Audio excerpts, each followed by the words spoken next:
bakolegi bange abamu babadde bava ku lunch actually ku dusit naye experience yabwe babadde mu lunch yabadde mbi nnyo ate nga hotel eyo erina services nungi nnyo top class. So ne bagamba today services za dusit zibadde mbi nnyo. Ne bagamba how come? Kubanga dusit is one of the top range hotels in Nairobi. Teyandibadde ng'etuwa service mbi. Kumbe kirabika nti bakyali babadde already basetinze overdose kati nga ne bachefs na kibali wakazi nga tebasobola kukola bulungi naye nga tewali abuulira bakastomali. So apparently kirabika nti basembyeyo okusaabinga tiimu yange lunch.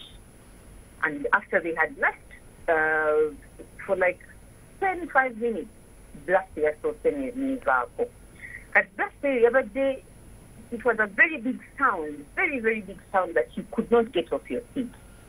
Netudduka ne tugenda ku madaala ga exiting building yaffe kubanga tuli offices zaffe ziri ku first floor nga tusobola okutuukirira okugenda ku reception tufulume ekizimbe nga there's no other way we can leave that complex.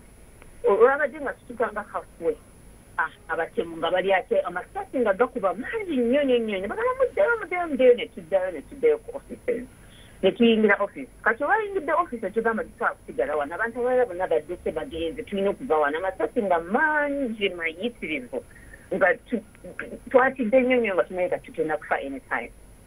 Kati netugenda mu the escape route, emergency escape, netubreaking oluggi tufulume okutuuka halfway na mu escape route amasasi amalala tugamba Katonda wange tugenda kufiira wano. So netukomawo mu office netugalawo bulungi netwelookinga muli netusalawo tugamba kati tukole tutya tulina okwekweka wano.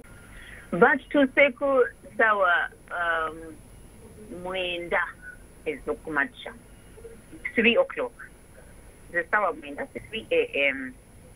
lwe batutuuseeko naye nga in between okuva ssaawa kangambe 9:10 lwe twekwese amasasi ebikompola okugezaako okumenya oluggi lwaffe lwa office. Abantu abameka babadde bagezaako okuyingira baabadde bangi, but eventually nga ssaawa 9 awo abantu ne tulaba tooki nga zikuba mu office nga bantu batambula mpola nga bangi ne batandika otuyita amanya tufuluma ne batugamba temufaayo ffe ba KDF tumanyi nti muli bantu 10 mwena we muli ne bagamba yes